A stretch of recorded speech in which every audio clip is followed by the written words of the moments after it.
Donc je m'appelle Marie Lemort, je suis infirmière en pratique avancée, diplômée depuis juillet 2022. J'exerce au sein du GHSC depuis 25 ans et j'exerce plus particulièrement en équipe mobile de diabétologie depuis maintenant 17 ans. Donc je suis plus spécialisée dans le suivi des patients diabétiques. Donc une infirmière en pratique avancée, qu'on appelle aussi IPA, c'est une infirmière expérimentée qui exerce en pratique avancée. Ça veut dire qu'en fait on aura acquis des compétences cliniques, des connaissances théoriques et puis un savoir-faire, prise de décision complexe par le biais de notre formation. Et on est régi donc par un décret professionnel, on est bien responsable de nos actes. On va avoir des activités de prévention, d'éducation, d'évaluation, de dépistage, des actes d'évaluation et de conclusion clinique. On a possibilité également de prescrire des produits de santé non soumis à prescription médicale, des examens complémentaires et puis surtout de renouveler et d'adapter des prescriptions médicales, notamment thérapeutiques. Je vois dans le domaine de la diabétologie, dans le suivi des patients diabétiques, ça permet d'adapter un petit peu des thérapeutiques en alternance avec le suivi proposé par le diabétologue ou le médecin généraliste. Brièvement, c'est une infirmière qui a des compétences élargies qui relèvent du champ médical.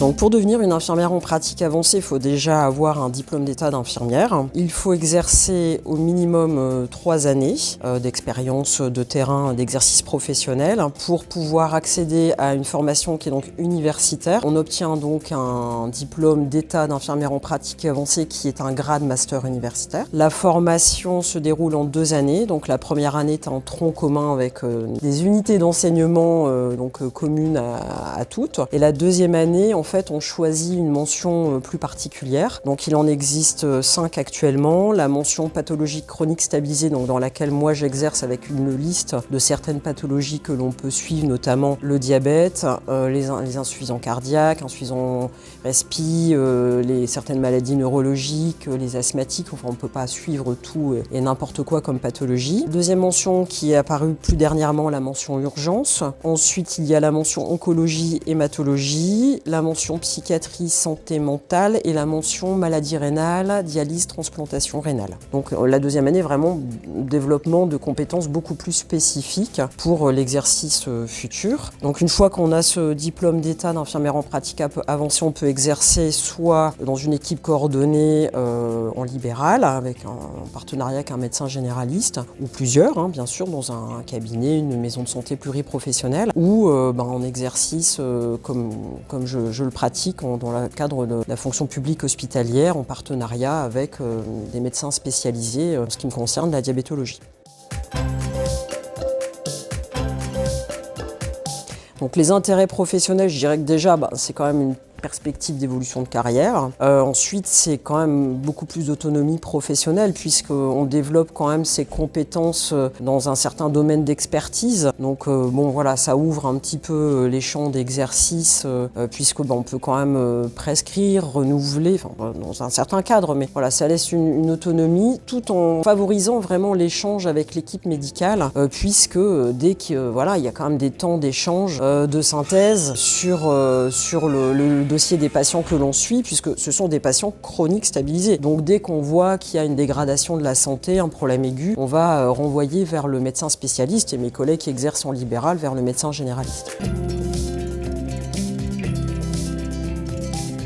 Alors les bénéfices pour le patient, c'est surtout, compte tenu des enjeux de santé actuels, pouvoir avoir un accès aux soins qui soit favorisé avec des délais de consultation qui seront plus courts. Il y a le vieillissement de la population, il y a le développement des maladies chroniques polypathologiques, il y a surtout, une répartition sur le territoire français des professionnels de santé qui est inégale. Donc dans certaines régions de France, notamment en libéral, mes collègues peuvent répondre à certains enjeux de santé pour les patients qui n'ont pas forcément de médecin traitant ou ou qui ont des difficultés à avoir des rendez-vous avec des médecins traitants surchargés, ça libère donc du temps médical. Et à l'hôpital, compte tenu des spécialités, notamment certaines spécialités comme la diabétologie, les équipes ne sont pas forcément fournies. Je peux aider mes collègues diabétologues à suivre des patients stabilisés, puisque mon champ d'exercice est de pouvoir voir des patients une fois par trimestre, donc 4 fois par an, ce qui est quand même plus que certains médecins spécialistes peuvent se le permettre en fonction de leur temps. Et on a quand même un temps de consultation qui est beaucoup plus long, puisque moi mes consultations initiales durent 1 heure et les consultations de suivi durent 30 à 45 minutes. Avec, dans le domaine de la diabétologie, l'innovation technologique est très importante, notamment on utilise beaucoup la télésurveillance, donc en plus on peut par télésurveillance suivre des patients dans l'intervalle ou en alternance avec la diabétologue, ce qui permet donc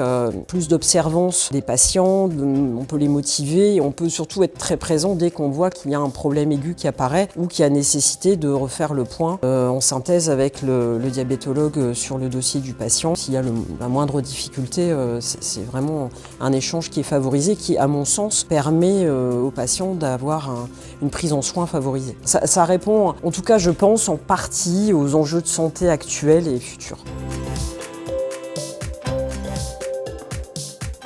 Donc en fait, nous pouvons suivre des patients qui nous sont confiés par le médecin spécialiste dans le cadre d'un protocole d'organisation, donc qui est très défini avec ce que l'on a le droit de faire, dans le cadre de notre décret professionnel aussi bien entendu, mais on est bien responsable de ce que l'on fait et avec l'accord du patient bien entendu. Donc on peut voir le patient à raison d'une fois par trimestre en alternance avec le médecin spécialiste en soutien pour pouvoir permettre une meilleure prise en charge du patient dans le cadre. En tout cas, moi j'exerce uniquement dans la diabétologie, c'est-à-dire que je vois les patients qui ont un diabète de type 1, un diabète de type 2 ou un diabète antérieur à une grossesse, et soit en hospitalisation, soit en consultation, soit par le biais de télésurveillance, de contact par mail, par téléphone, mais en tout cas toujours dans un cadre coordonné avec le médecin spécialiste dans le cadre d'un protocole d'organisation. Je pense que l'infirmière en pratique avancée, elle exerce un peu une forme innovante de métier pluriprofessionnel, mais interprofessionnel plutôt. Donc on est très, très vigilants, on est des infirmières qui sont un petit peu plus expertes dans notre domaine d'intervention. Ouais, si j'en ai quand même une rigolote que je crois que je peux vous permettre de vous partager. En fait, je travaillais toujours avec une aide-soignante quand j'étais de nuit, qui était là depuis de nombreuses années. Et puis, les nuits qui étaient un petit peu plus calmes, en début de nuit, en fait, on aimait bien s'occuper des petites grand-mères, hein, je peux le dire comme ça, qui n'avaient pas forcément toujours beaucoup de visites et qui étaient un petit peu esseulées. Et puis elle avait des dons dans la coiffure. Donc en fait, elle, de temps en temps, en fait, elle s'occupait des cheveux des grand-mères. Et puis s'il fallait leur faire une couleur, elle le faisait. Donc elle me disait toujours, elle m'obligeait à l'aider à prendre les petites grand-mères, les mettre dans un fauteuil roulant, les amener à la salle de bain. Elle faisait le shampoing, la couleur et on les ramenait. Alors c'était bien entendu en plus du travail infirmier qu'on avait qui était déjà, je vous assure, quand même bien occupé. Mais bon, on était contente parce que on avait le sourire de la personne âgée, on avait pu participer un petit peu à son bien-être pendant son hospitalisation. Voilà, ça fait partie aussi du soin, je pense, que de prendre soin des patients comme ça. Mais c'était à chaque fois, elle le faisait avec moi parce qu'elle savait que j'allais céder et que j'allais l'aider et que je crois que j'aurais bien aimé qu'on le fasse pour ma grand-mère et donc voilà.